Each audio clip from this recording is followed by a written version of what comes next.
Alors, on va démarrer tranquillement. Moi, donc, je suis Héloïse, je suis à la coordination du programme SEV, qui est porté par la Fédération des acteurs de la solidarité. C'est un réseau de plus de 900 associations et organismes en France qui luttent contre les diverses exclusions. Les adhérentes de la fédération assurent des missions d'accueil, d'accompagnement et d'insertion des personnes en précarité avec une approche globale de la personne en traitant les multiples problématiques liées à l'exclusion, donc les questions d'hébergement, de logement, de santé, d'insertion d'emploi, d'accès aux droits, d'accès à la culture, le lien social. Voilà, ces adhérents gèrent des places d'hébergement, de logement, des services de soins et des activités d'économie sociale et solidaire, comme le maraîchage biologique, les ressourceries, les garages solidaires. Voilà. Et le programme Save Emploi, lui, a été imaginé en 2012. Et après une phase d'expérimentation en 2018, il a entamé sa phase d'essaimage. Le programme Save se situe à la croisée du monde de l'entreprise et des acteurs de l'inclusion, brisant ainsi le plafond de verre entre ces entreprises qui recrutent et ces demandeurs d'emploi qui n'ont pas accès à l'emploi, en mettant en œuvre le principe que tout le monde est employable. Donc, le programme SEV accompagne des structures d'insertion par l'activité économique, des SIAE, à devenir médiatrices pour l'emploi auprès des TPE et des PME de leur territoire. Ce qui nous réunit aujourd'hui, c'est bien l'envie de comprendre les méthodes de recrutement actuelles, leurs mécanismes, afin d'adapter notre accompagnement des publics dits éloignés de l'emploi pour faciliter leur inclusion. Alors, c'est le moment où on va tester les outils avec cette première question. À votre avis, selon vous, quelles sont les entreprises qui recrutent le plus? Donc là, vous avez une petite fenêtre qui vient de s'ouvrir et vous avez la possibilité de sélectionner la réponse qui vous semble la plus opportune. Il y a 5% des participants qui pensent que ce sont les grandes entreprises qui recrutent le plus. Vous êtes 28% à penser que ce sont les entreprises de taille moyenne, donc entre 50 et 199 salariés. Vous êtes 63% à penser que ce sont les PME, donc de 10 à 49 salariés. Et vous n'êtes que 5% à penser que ce sont les toutes petites entreprises de 0 à 9 salariés. Hop, alors, la bonne réponse, eh bien, ce sont les toutes petites entreprises de 0 à 9 salariés. Vous voyez, je vous diffuse là l'enquête qui a été réalisée par Pôle emploi en 2023. Ça prouve que 70% des entreprises qui vont recruter sont celles qui n'ont pas de compétences spécifiques et de techniques sur la gestion des ressources humaines, puisqu'on est sur des effectifs de moins de 60, donc 70% de ces entreprises. Et ces entreprises ont moins de 50 salariés. Pardon. Voilà, donc vous voyez, c'est 49% des entreprises qui recrutent ont entre 0 à 9 salariés. Donc la majorité des entreprises qui recrutent, ce sont les toutes petites entreprises. Dans ces TPE et PME, les ressources humaines sont principalement gérées d'une manière moins formelle et moins structurée que dans des grandes entreprises où nous avons des personnes clés, des personnes ressources. Alors, les contraintes financières liées à cette fonction font que les dirigeants des PME optent pour une gestion interne à moindre coût plutôt que de faire appel à des prestations spécialisées. Toutefois, les domaines englobés par cette gestion des ressources humaines, le recrutement, la gestion des parcours internes, la formation, la paye, restent les mêmes pour toutes les entreprises, quelle que soit la taille. Dans les PME, c'est souvent le comptable qui va gérer la paye et le dirigeant qui va se charger de recruter, avec ce que ça implique comme disponibilité qui va être assez limitée. Alors, autre petite question. Combien d'entreprises déclarent rencontrer des difficultés de recrutement, selon vous? On est plutôt sur une tendance de 10%, on est plutôt sur une tendance de 40%, 60% ou 90%. Vous êtes 14% à penser qu'il s'agit de 40% des entreprises, 67% à penser que 60% des entreprises ont des difficultés de recrutement. Hop, je vous partage vos résultats. Et en effet, vous avez raison. 61%, c'est une moyenne, hein, évidemment, 61% des entreprises déclarent rencontrer des difficultés de recrutement. En juillet 2022, on a atteint des niveaux inédits dans le bâtiment, notamment avec 82% des entreprises qui ont des difficultés. Dans l'industrie, c'est plutôt aux alentours de 67%. Il existe plusieurs motifs liés à ces difficultés de recrutement. C'est ce que vous voyez sur le graphique. Et on a deux caractéristiques, deux éléments qui sont assez prépondérants et quatre autres qui ont plutôt une portion assez faible. Je ne sais pas si vous le constatez, mais ces deux types de motifs, ils ont une spécificité. Il y a ceux qui sont liés au candidat et il y a ceux qui sont inhérents à l'entreprise. Et ce sont les motifs qui sont liés au candidat qui sont prépondérants. En effet, il est indiqué le nombre de candidats insuffisant. Ils ne seraient donc pas assez nombreux ou nombreuses. Pourquoi?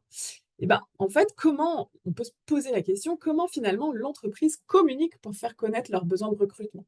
Comment est diffusée cette information? Auprès de quel prescripteur ou de quel relais? Là, nous en parlerons un tout petit peu après. Ensuite, le deuxième élément, c'est les profils des candidats qui ne correspondent pas aux attentes des entreprises. Là, ça soulève une première question. Où les entreprises diffusent telles infos? Est-ce que ces canaux de communication sont-ils adaptés? Est-ce qu'ils vont informer les personnes susceptibles d'y répondre? Je vous donne un exemple très simple. Est-ce que pour un poste de chauffeur-livreur, diffuser l'annonce sur LinkedIn, est-ce adapté? On est quand même sur des professions qui, sur LinkedIn, sont plutôt intellectuelles. Ce sont des personnes qui vont travailler derrière un ordinateur et qui, voilà. Alors que le poste de chauffeur-livreur, il est rarement derrière son ordinateur. Et c'est des petites informations comme ça qui permettent aussi d'analyser le pourquoi du comment. Mais il y a aussi cette question, est-ce que les entreprises arrivent à bien décrire leurs besoins et identifier les compétences réellement nécessaires à la tenue du poste? Et c'est là que le bas blesse un peu. En 40 ans, les annonces font figurer, vous voyez sur le graphique, de plus en plus de critères de sélection. Ils ont augmenté de 60%, que ce soit concernant les critères de formation ou d'expérience. Nous, avec les retours d'expérience des structures que l'on a formées à travers le programme, on constate souvent que les employeurs affichent des critères qui finalement ne sont pas toujours nécessaires pour effectuer les tâches. Par exemple, on a un parking qui recherchait un gardien et dans l'offre d'emploi, l'employeur a indiqué un critère de permis obligatoire. Eh ben, l'encadrant technique a posé la question, mais est-ce que le gardien va devoir déplacer le véhicule? L'employeur a répondu que non et qu'en fait, il avait indiqué cela pour être sûr que la personne puisse se rendre sur son lieu de travail. Voilà, donc ça, je vous laisse un peu imaginer pour les candidats qui habitent à moins d'1 kilomètre l'intérêt d'avoir un permis de conduire et une voiture. Donc les critères, c'est aussi se donner les moyens de passer à côté de candidatures qui auraient pu très bien être à la hauteur du poste. Alors, concernant les difficultés de recrutement, si on n'y arrive pas, la personne va naturellement se dire que c'est aussi lié à des causes externes de son environnement. On appelle ça aussi, nous, l'erreur fondamentale d'attribution. Mais on a très peu de temps pour décrire ce phénomène. Euh, je fais juste un petit focus. Les employeurs vont se dire oh, je n'ai pas de chance de ne pas réussir à recruter, c'est la faute des demandeurs d'emploi, c'est la faute de France Travail, c'est la faute de la société française qui est mal organisée. Alors qu'un demandeur d'emploi qui, lui, ne trouve pas de travail, on va plutôt généraliser en pensant que lui, il n'est pas motivé. Voilà. Donc, il y Et a... Louis, je me Oui. permets de t'interrompre 2 petites secondes. Il y a plusieurs personnes qui ont des difficultés à avoir le PowerPoint Ah, dans les questions. Est-ce que tu peux peut-être trouver une solution? Moi, je le vois très bien pour ma part. Je ne sais pas s'il y a d'autres personnes dans le même cas. en tout cas, sachez qu'il vous sera envoyé par mail à l'issue du webinaire. Voilà. Là, ça va être compliqué de trouver une autre solution. Je suis désolée. Je vais essayer d'être le plus clair et de décrire au maximum ce qui est écrit dessus, mais il y a très peu Ok, d'informations. très bien. Je te laisse reprendre. Merci Yann pour ta vigilance. Donc, pour revenir sur notre erreur fondamentale d'attribution, on va souvent, pour des personnes qui ont un statut dit assez élevé dans la société, on va plutôt analyser les causes externes alors que pour des personnes dites un peu plus qui ont une position a priori dans la société plus basse, faible, je ne sais pas ce que ça veut dire, mais voilà, on va plutôt se dire que c'est de leur faute, que ce sont des causes internes liées à la personne. Si vraiment cette question vous intéresse, moi je vous conseille de lire le livre Sommes-nous tous des psychologues de Jacques Leyens qui justement éclaire sur ces mécanismes de catégorisation et de stigmatisation. Voilà cette petite aparté. C'est le moment où je vous pose une nouvelle question. Quelle part d'entreprises anticipent leur recrutement? Selon vous, on est plutôt sur 10% des entreprises qui anticipent leur recrutement, on est plutôt sur 40%, 60% ou 90%? La bonne réponse, on est plutôt aux alentours de 12% des recrutements qui sont anticipés. En fait, on a fait une étude entre l'enquête BMO à identifier quels étaient les projets de recrutement et on a rapproché ça avec le nombre de contrats signés. Et donc, on est à 12% des recrutements qui sont anticipés. C'est très faible. C'est très, très faible. Cela s'explique par plusieurs facteurs, notamment les imprévus qui composent la vie des entreprises. Faire face à une démission, un arrêt maladie, une perte de marché ou justement un nouveau marché qui vient d'arriver. Les dirigeants sont pris de court et doivent recruter en urgence. De plus, comme il s'agit de dirigeants, ils ne vont pas pouvoir consacrer, ils vont pouvoir consacrer que peu de temps au processus de recrutement. En effet, 2 tiers des entreprises consacrent moins d'une journée à ce processus. Ça veut dire entre définir l'offre, diffuser l'offre, recevoir les CV, les analyser, faire les entretiens et signer le contrat. Moins d'une journée pour un poste.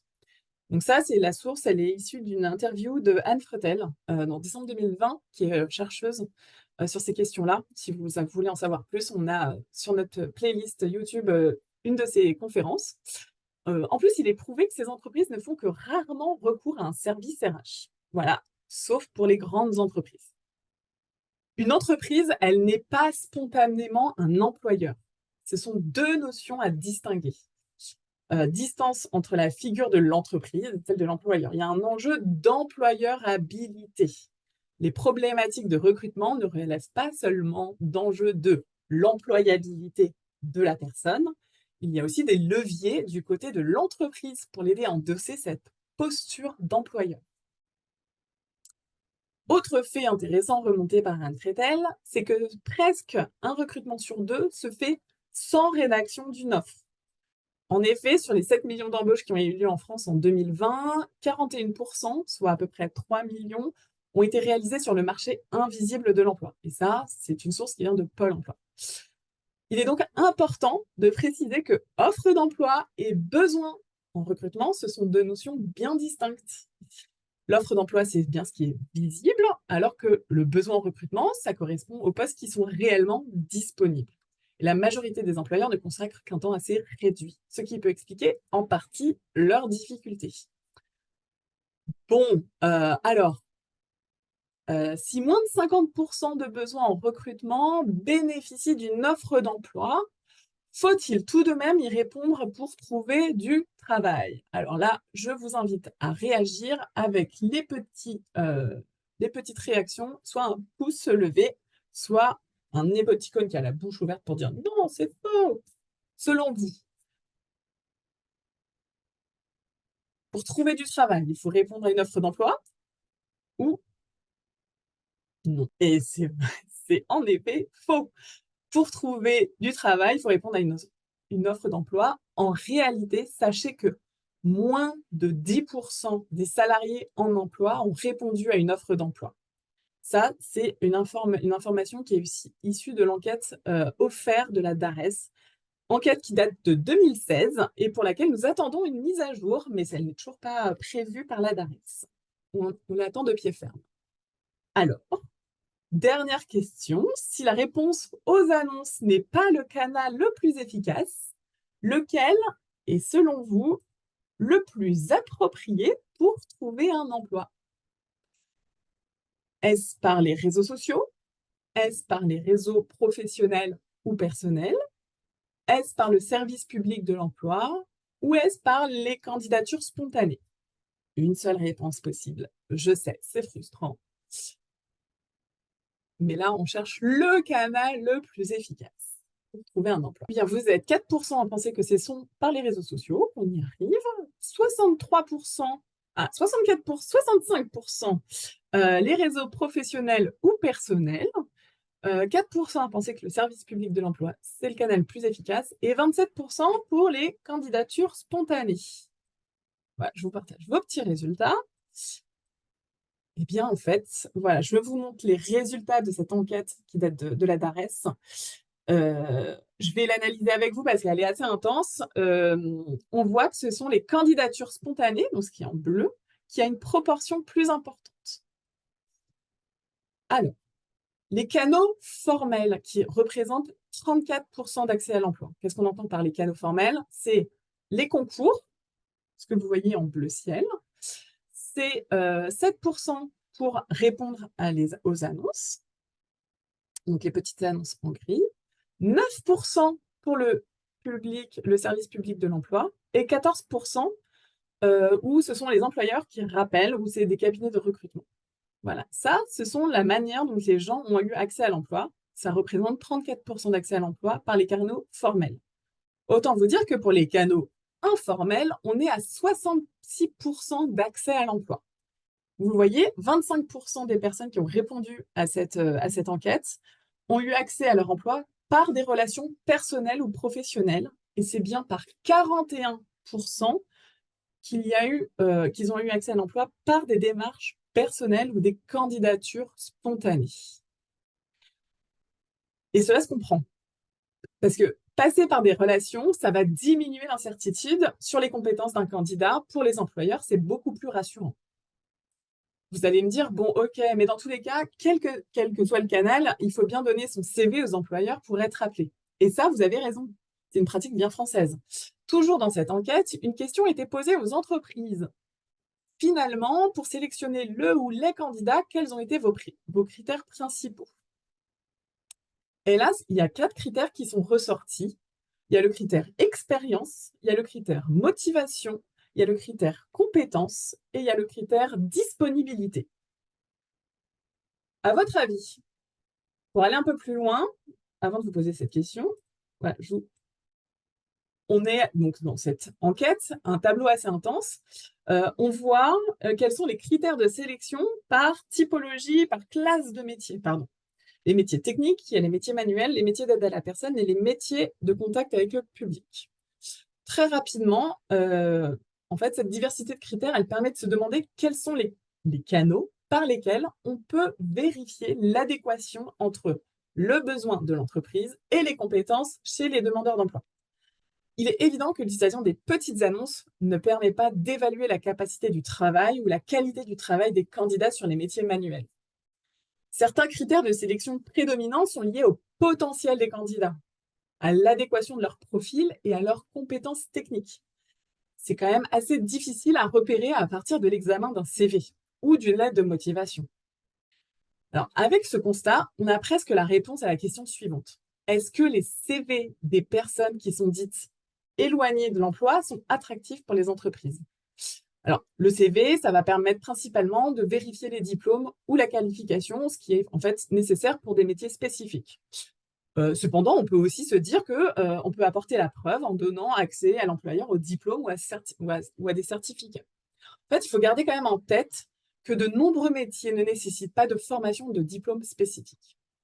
Alors forcément, je n'ai pas une étude sociologique qui peut prouver ma réponse, mais il semble presque évident qu'un CV avec des trous ou peu d'expérience ou avec des emplois qui ne sont pas en lien avec ceux proposés par les employeurs quand on est en transition, ben, ça ne va pas retenir l'attention de la personne en charge du recrutement. Pour les personnes qui sont accompagnées vers l'emploi, si elles sont comme bloquées dans cette catégorie, c'est que de prime abord, les techniques classiques n'ont pas fonctionné. Le CV n'a pas été un outil pertinent. Est-ce que l'entretien d'embauche l'est plus? C'est une vraie question. Eh ben, Laurent Duclos, qui est chercheur au CNRS et qui est chef de projet donc à la DGFP, une branche du ministère du Travail, il l'évoque, lui, comme une cérémonie sociale où il y a des codes à respecter. de la part de l'employeur, mais aussi du demandeur d'emploi, ou d'autres la considèrent aussi comme une mise en scène théâtralisée. Alors, est-ce que l'employeur peut réellement évaluer les compétences des candidats derrière une table, assis sur une chaise? Est-ce que l'employeur est à l'aise dans l'exercice de cet examen? C'est rarement le cas pour les dirigeants de TPE et PME qui sont souvent en train de cumuler les tâches qui leur incombent et qui ne sont pas formés aux techniques d'entretien et qui font un entretien tous les 6 mois. Voilà, c'est pas une pratique récurrente.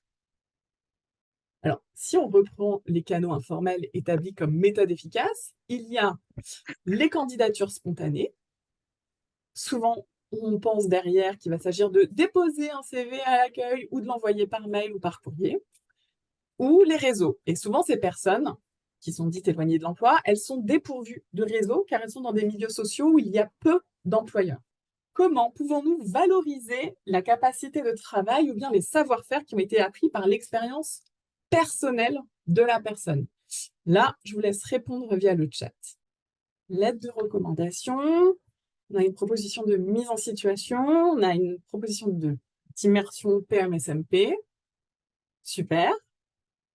Est-ce qu'il y a d'autres comment on peut valoriser la capacité de travail? Oh là, on est une spécialiste de tous les dispositifs. PMSMP, POEC et AFPR. On a Open Badge, mise en situation, mise à disposition, entretien détaillé, test, mise en essai, candidature en vidéo, pourquoi pas, évaluation de structure, grille de compétences. Ok, merci. Alors, avant d'aller un peu plus loin, j'ai envie de vous préciser une définition un peu technique qui va éclairer aussi notre discussion. En fait, sur l'accès à l'emploi, il y a deux façons de faire. Il y a l'intermédiation. L'intermédiation, ben, c'est des outils, des plateformes qui vont chercher à valoriser toutes les compétences professionnelles et personnelles développées par les candidats et ensuite les proposer aux entreprises qui cherchent des compétences. Donc, ça joue un rôle d'intermédiaire. Restons sur ce système. La plateforme, elle va jouer ce rôle d'intermédiaire entre deux parties, tout comme la diffusion d'une offre et la réponse se faisant par CV et lettre de motivation. Ça aussi, c'est de l'intermédiation. C'est-à-dire que la rencontre, elle n'est pas directe. Il y a aussi la méthode de recrutement par simulation qui est proposée par le Pôle emploi, donc les MRS, que certains ont peut-être cité. Alors, pour expliquer, en fait, sur un poste proposé, les candidats, ils ne vont pas donner leur CV, ils vont participer à une séance de mise en situation où sera évaluée des habiletés des candidats à travers des exercices de situations de travail très concrètes. L'avantage, ça ne tient pas du tout compte ni de la qualification et de l'expérience. La méthode de recrutement par simulation, elle permet d'accéder à des métiers ou des secteurs auxquels les candidats n'ont pas accès dans les procédures classiques de recrutement. Le petit point à avoir en tête, c'est que cette évaluation dans le cadre de la MRS, elle n'est pas transposable ou réutilisable à d'autres situations pour le moment. Mais ça, c'est un des enjeux sur lesquels France Travail travaille. À l'issue de la MRS, il y a toujours la cérémonie sociale de l'entretien d'embauche. Donc, pour revenir sur notre enquête, OFER de la DARES, elle conclut cette enquête en disant ce sont les relations qui constituent une alternative efficace pour les entreprises pour connaître le potentiel des candidats et candidates. Nous, dans SEV, on propose de passer de l'intermédiation à la médiation active. Je vous ai mis une petite slide, mais sachez que la médiation active, elle a pour objectif de créer un espace de rencontre direct entre l'employeur et la personne en recherche d'emploi. La médiation, elle va permettre d'ajuster directement les besoins des entreprises face aux compétences disponibles des personnes. La rencontre, elle va générer des opportunités, car la barrière du CV et de l'entretien ne s'est pas interposée entre les deux parties. Il y a divers moyens pour créer la rencontre, vous en avez parlé. Il y a les mises en situation, il y a les visites d'entreprise, les forums, les job cafés, les rencontres avec les entreprises. L'enjeu lors de ces rencontres, ce n'est pas de regarder le CV des personnes et parler de leur passé, mais bien de se questionner sur le poste, les compétences, les appétences et les envies de la personne. Juste pour une petite info, on a organisé un webinaire sur cette thématique qui vous donne plein de clés pour se lancer. Alors, je vous mets dans le chat le lien vers le replay pour ceux que ça intéresse. Voilà. Ça s'appelle « Organiser une rencontre pour l'emploi ». Il existe aussi un autre moyen de casser la barrière des préjugés, et vous en avez parlé en premier, presque, c'est la mise en situation. C'est un outil très efficace. Donc certains l'appellent l'immersion, d'autres la PMSMP pour le côté un peu technique. C'est mettre le salarié et l'employeur en situation professionnelle sans a priori préalable. Provoquer des mises en situation dans une entreprise, ça permet de valoriser donc la qualité de travail, la capacité de travail, les savoir-faire, et ça va faire émerger des besoins réciproques. Les employeurs, suite à une immersion, ont préféré embaucher la personne plutôt que de démarrer un processus de recrutement. Parfois, à la fin de l'immersion, il n'y a pas d'opportunité, mais certains employeurs rappellent quelques semaines après la personne car un poste vient de se libérer. En fait, par l'immersion, le ou la candidate commence à se constituer un réseau à travers ces immersions. Alors, pour organiser, préparer une immersion, nous, on a de nombreux conseils pratiques qui vous sont dévoilés via notre plateforme de formation en ligne gratuite. Je vous donne le lien parce que, en fait, c'est quelques temps de travail. On n'a pas le temps de les aborder tous aujourd'hui via ce webinaire. Donc, je vous donne la ressource aussi via le chat. Juste un élément essentiel, sachez qu'une grande partie des personnes qui sont en recherche d'emploi, elles vont occuper un poste qui ne correspond pas au projet professionnel travaillé avec le ou la conseillère, mais ce sera le résultat d'opportunités de rencontres. Se focaliser sur le projet professionnel, en fait, c'est faire fi de l'importance des interactions avec l'environnement, le réseau, les employeurs du territoire. Donc, si les personnes n'ont pas de projet professionnel, c'est pas grave. Les actions de médiation avec les employeurs permettront petit à petit d'aboutir à des propositions d'emploi. Donc, n'hésitez pas à proposer des immersions à des personnes qui n'ont pas de projet professionnel.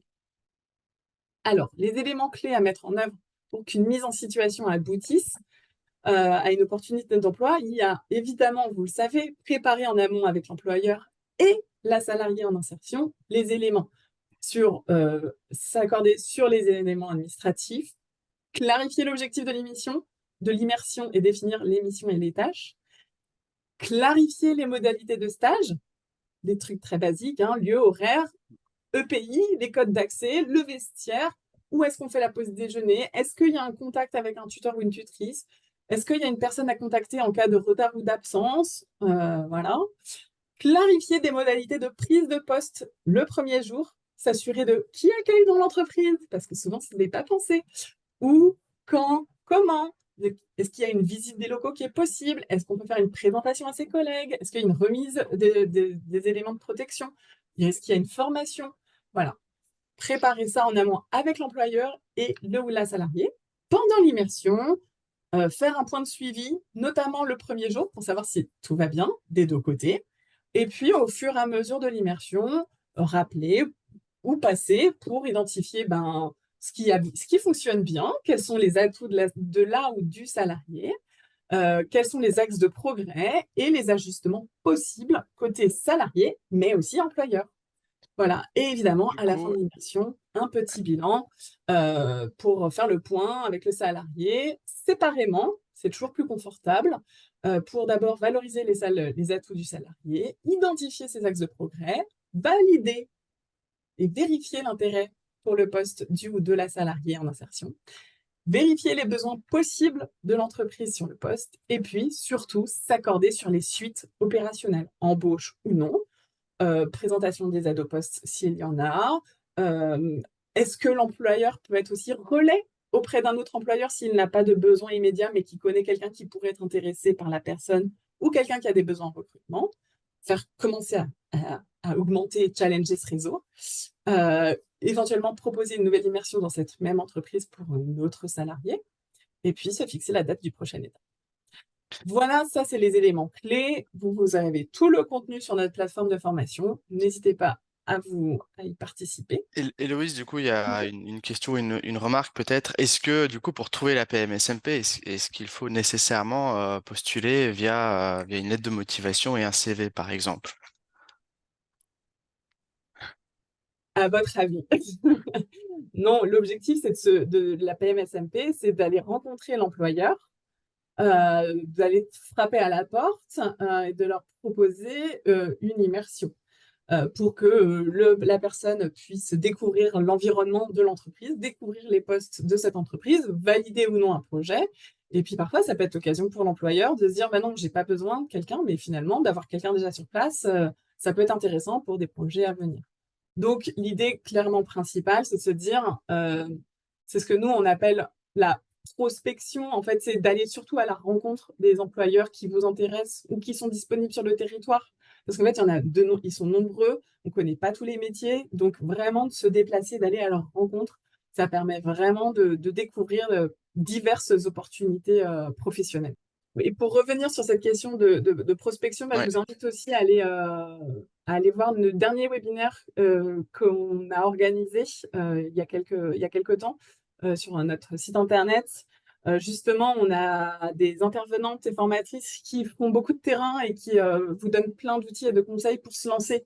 Parce que ben, c'est toujours un peu, quand on n'en a jamais fait, se lancer dans une nouvelle mission, c'est pas évident. Donc voilà, ce webinaire, il pourra aussi répondre à toutes les questions que vous souhaitez vous poser.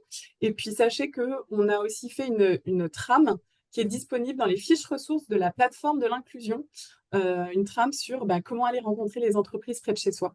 Voilà, donc n'hésitez pas à vous connecter sur la plateforme de l'inclusion, dans la communauté de l'inclusion, c'est dans les fiches ressources. Et justement, ça me permet de faire une petite transition. Donc, l'outil pour faire les immersions, l'outil officiel s'appelle la PMSMP, la période de mise en situation en milieu professionnel, comme vous l'avez cité. Et en fait, sachez qu'il y a un outil national qui s'appelle Immersion Facilitée. Alors aujourd'hui, on a la chance d'avoir Elodie de cette équipe qui vient nous présenter l'outil qui vous permet de dématérialiser la démarche. Je t'en Oui, prie, Cécile. merci. Bonjour, donc moi je suis Cécile, je suis chargée de déploiement de la plateforme Immersion Facilité. Donc je ne vais pas revenir sur l'immersion ou la PMSMB, hein, puisque Héloïse l'a très bien présenté. Notre but, voilà, c'est vraiment de faciliter cette mise en relation entre les candidats qui recherchent une immersion et les entreprises qui peuvent proposer des immersions. Par cela, ça passe par un moteur de recherche où les candidats vont pouvoir rechercher une entreprise et faire des candidatures directement et aussi une dématérialisation de la convention. Donc, sur notre formulaire, le CV, justement, hein, nous aussi, on est dans cette optique de recruter autrement ou découvrir un métier différemment. Donc, on va proposer, puisque j'ai vu passer des petits commentaires, donc on va proposer de mettre un CV hein, pour pas que le candidat se retrouve à un refus si l'entreprise veut à tout prix le CV. Donc, c'est vrai qu'on propose sur le formulaire de contact de laisser un CV, mais il n'est pas obligatoire.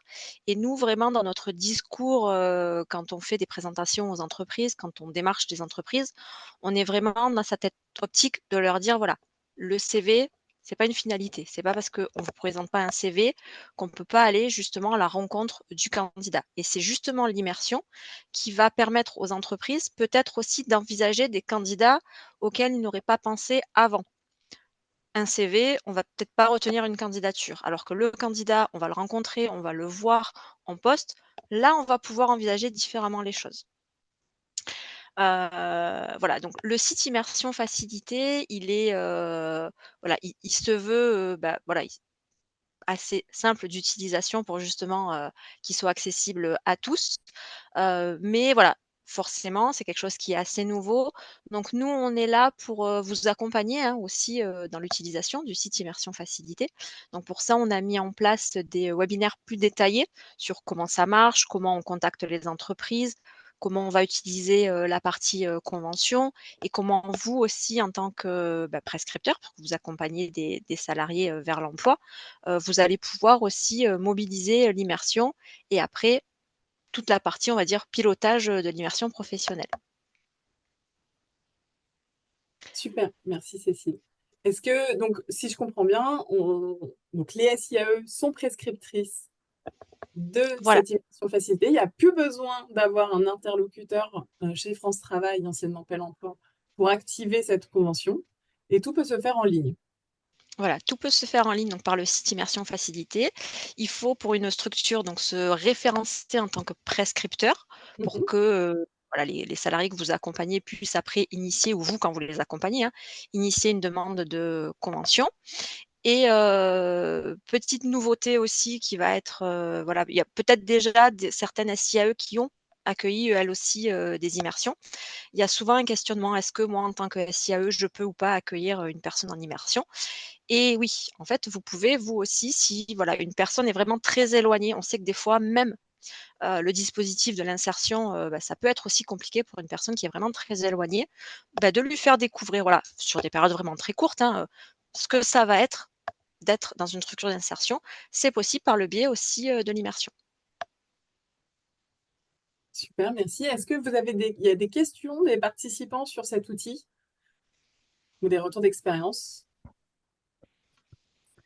vois pas de questions tout de suite. N'hésitez pas à en écrire là s'il y a des questions qui vous viennent à l'esprit. Peut-être, du coup, moi j'en ai une, je vais la poser.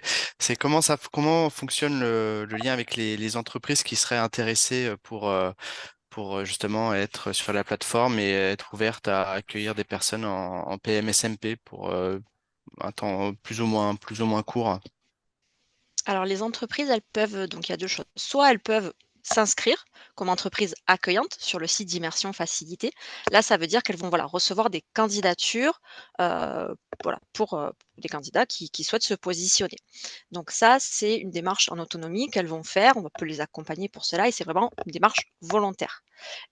Et après, on a des entreprises qui veulent bien accueillir des personnes en immersion, mais ne pas être contactées régulièrement. Dans ces cas-là, ça peut être sur, voilà, sur des périodes, enfin, sans être référencé sur Immersion Facilité, on peut mettre en place aussi des conventions dématérialisées via notre site. Et tout ça, voilà, c'est vrai que c'est quand même un dispositif qui est assez détaillé, aussi des procédures qui sont assez détaillées. Donc ce qu'on vous propose, voilà, c'est vraiment de vous l'expliquer sur le webinaire du 4 juillet pour pas que ça soit trop long aujourd'hui. Ok. J'ai deux questions qui sont arrivées entre-temps. Tout d'abord, Euh, est-ce qu'on... Oui, euh, je rebondis juste sur ce que vient de vas-y, dire vas-y, Gilles. vas-y. En effet, donc le 4 juillet à 11h, 14h, 4 juillet à 14h. 14h, oui. Voilà, Je vais mettre le lien sur le oui. Mhm. voilà, parfait. C'est un webinaire qui est dédié justement à l'utilisation de l'outil pour techniquement et voilà, poser toutes vos questions liées à la PMSMP et cette façon de la mettre en dématérialisé. Vas-y Yann, je t'en prie. La question, c'était, est-ce qu'on peut prescrire des PMSMP entre SIAE? D'une SIAE à une autre? Oui, si je Alors, comprends bien, c'est c'est vrai bien que ça. enfin, voilà, si c'est bien ça. Alors là, c'est vrai qu'on c'est pas forcément recommandé, puisqu'on est déjà sur un même dispositif. En amont d'une entrée en SIAE, oui, parce que ça va permettre à une personne peut-être éloignée d'être rassurée sur, comment ça va se passer. Est-ce qu'elle est capable ou pas de reprendre un rythme? Est-ce que voilà, est-ce qu'elle est prête déjà à entrer sur ce dispositif-là? Entre SIAE, c'est moins indiqué. On est plutôt après d'une SIA une fois que la personne est en parcours d'insertion, là, on est plutôt sur le marché, classique, sur l'orientation vers le marché classique. Euh, pour compléter, en fait, la prescription d'une SIAE vers une autre, elle est possible pour une PMSMP uniquement si c'est pour essayer un métier Mm, de permanent et non pas un métier lié à des postes conventionnés insertion. via le PASS IAE. Donc vraiment sur les métiers de permanent de la structure et sur des métiers techniques. Notamment, c'est souvent utilisé pour tester les métiers d'encadrement technique. Yann, est-ce qu'il y a d'autres questions? Non, il y a des remarques. Une remarque aussi qui pose un peu la question en fait c'est intéressant d'aller vers les entreprises, mais parfois les entreprises elles-mêmes sont très ancrées et attachées, on va dire, aux formules classiques de recrutement et notamment au CV. Mhm. Donc c'est plutôt une remarque, une question si je la comprends bien, et notamment les petites entreprises. Euh, du Oui. coup, l'idée, c'est dire que c'est l'un n'empêche pas l'autre, peut-être aussi. Et Louis, je te laisse Oui, alors développer. l'idée, c'est quand on va vers les entreprises, justement, c'est tout l'objet du webinaire qu'on a organisé la dernière fois. C'est qu'on n'y va pas pour donner un CV, on y va avec un plan d'action qu'on a déjà préparé en amont et on vient pour négocier, pour voir avec eux ce qui est possible de faire. Est-ce qu'on peut visiter leur entreprise pour bien le connaître? En fait, il y a plein de façons de créer du lien et de la rencontre avec ces entreprises. Et en effet, juste déposer le CV, ça ne permettra pas d'aller très très loin. Donc, on vous invite vraiment à soit regarder la fiche technique sur la communauté de l'inclusion, soit regarder ce webinaire-là. Vous allez avoir tous les outils pour négocier avec l'employeur des actions complémentaires, négocier une immersion, négocier une visite d'entreprise, les faire venir dans votre structure si vous êtes une structure, une SIAE. Enfin, voilà, il y a plein de façons de créer du partenariat avec l'entreprise, mais pour ça, il faut se déplacer, il faut préparer son arrivée pour obtenir ce qu'on vient chercher. Est-ce que je vois qu'il y a beaucoup de réactions dans le chat? Oui, il y a des réactions, notamment, je vais lire une des réactions qui dit que l'outil est facile à prendre en main, mais qu'il y a des entreprises avec qui la personne est en contact qui sont un petit peu frileuses parce qu'elles sont pas sûres de pouvoir comment dire, accueillir des personnes en immersion. Elles savent pas si elles vont pouvoir le faire. Et du coup, que c'est une discussion qui est en cours justement entre ces entreprises-là et la personne qui écrit cette remarque. Alors effectivement, il y a une partie où ça se fait pas forcément automatiquement, notamment chez des entreprises qui n'ont pas ce réflexe, cette habitude. Et c'est intéressant justement de cette idée d'être dans une discussion et dans un accompagnement et peut-être une démarche pas à pas. En commençant petit et pas par se dire que tout de suite il faut des grands volumes et que c'est un objectif à long terme Voilà. Elles, et à grand volume. Mais voilà, une elles peuvent, stratégie pas à voilà, pas. Mm, l'entreprise peut choisir justement le nombre de candidatures qu'elle va recevoir mm, par semaine. Elle mhm, peut aussi suspendre la visibilité, voilà, par exemple sur les périodes de vacances où l'effectif est réduit. Et nous aussi sur Immersion Facilité, donc on organise des temps d'échange avec les entreprises et on peut, voilà, après nous, on peut rentrer en contact avec vous pour vous communiquer justement, vous tenir au courant des événements qu'on organise envers les entreprises pour que vous puissiez transmettre ces informations aux entreprises avec lesquelles vous êtes en contact. mm. Il y a une autre question qui concerne, est-ce qu'il y a un texte de loi récent sur l'APM-SMP ou pas? Alors le texte de loi récent, non, c'est le même texte de loi. Là où par contre il y a une petite précision qui est apportée, c'est que souvent, bah, voilà, sur notamment les immersions, au sein des SIAE, souvent ce qui freinait, c'est que dans le question-réponse de la DGFP, il était mention, voilà, d'une préconisation qui allait vers l'interdiction, de prescrire des immersions, en amont d'une entrée, au sein d'une SIAE. Et en fait, donc après discussion avec la DGEFP, donc ça va être enlevé. Cette mention-là va être, supprimée. C'est peut-être pour ça que souvent vous aviez des refus de la part notamment des France Travail, qui ne vous permettaient pas, de mettre en place des immersions avant, l'intégration, sur une SIAE. Mm. Où est-ce qu'on peut trouver cette nouvelle version de question-réponse? Alors ils vont le mettre, à jour. Donc là, ils nous ont bien confirmé que enfin dès à présent, hein, ça fait à peu près, en 1 mois environ qu'ils nous ont fait cette confirmation, que là, il y aurait pas de problème, hein. C'est-à-dire qu'une immersion peut être mise en place au sein, d'une SIAE, ça se fait déjà d'ailleurs, mais le question-réponse, si je vous dis pas de bêtises, il va être mis, à jour, cet été. Ok. J'ai une question Là-dessus. assez précise qui revient sur cette possibilité de passer d'une SIE, de faire une PMSMP d'une SIAE à une autre. Est-ce qu'un chantier, un ACI peut orienter une PMSMP vers une EI, par exemple? La réglementation, on va dire, reste la même, hein, que sur une immersion, classique, papier. Donc c'est vrai que comme on le disait tout à l'heure, enfin, il faut qu'il y ait un intérêt dans le parcours du candidat. Ça va rester, voilà, entre SIAE, ça va rester quand même, à la marge, à part si on est vraiment sur des emplois, hors conventionnement, parce que voilà, il faut vraiment, comme on est sur un même dispositif, il faut qu'il y ait quand même un intérêt pour le candidat d'expliquer pourquoi on va le positionner, sur une autre structure qui est dans le même dispositif. Et parfois, une simple visite ou une journée portes ouvertes organisée Voilà. par les SIAE, ça permet aussi d'éclairer les personnes sur ce que propose la structure et ça permet aussi d'éviter de passer par le CERFA PMSMP pour un peu plus de souplesse administrative. Sachez que là, c'est une source de la donnée Pôle emploi, mais 7 demandeurs d'emploi sur 10 trouvent un emploi dans les mois qui suivent leur immersion. Voilà. 7 demandeurs d'emploi sur 10 trouvent un emploi dans les mois qui suivent leur immersion. Donc, c'est vraiment un outil qui est très utile et très intéressant et qui crée, voilà, il faut créer des opportunités. J'en profite aussi pour vous glisser que nous, le programme SEV, on a réouvert notre appel à mobilisation pour que les structures puissent bénéficier de notre formation terrain.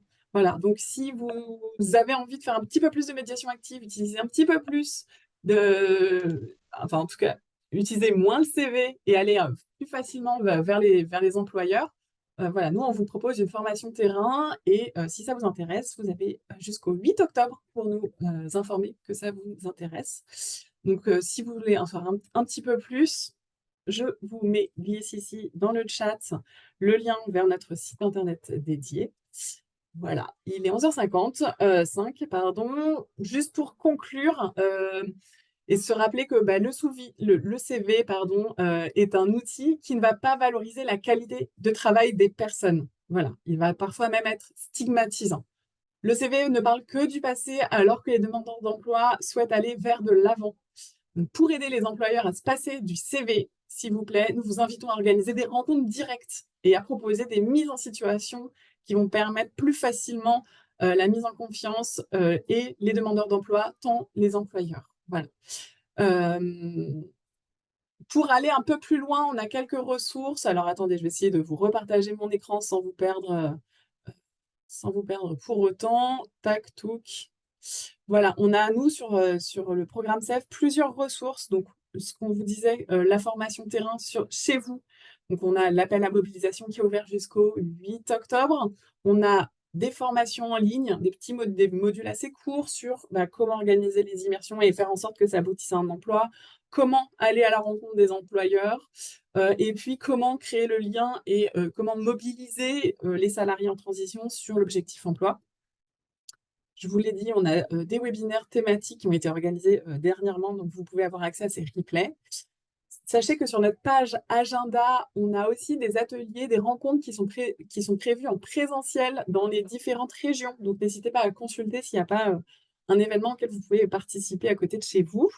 Et puis, on a vous avez la possibilité de vous inscrire aussi sur notre newsletter qui est envoyée très, très, très, très, très ponctuellement. Pas de spam toutes les semaines ni tous les mois. Voilà, c'est pour avoir les dernières actus. Et puis, sachez que au niveau du programme SEV, il y a une personne, un référent, une chargée de mission SEV dans chaque région.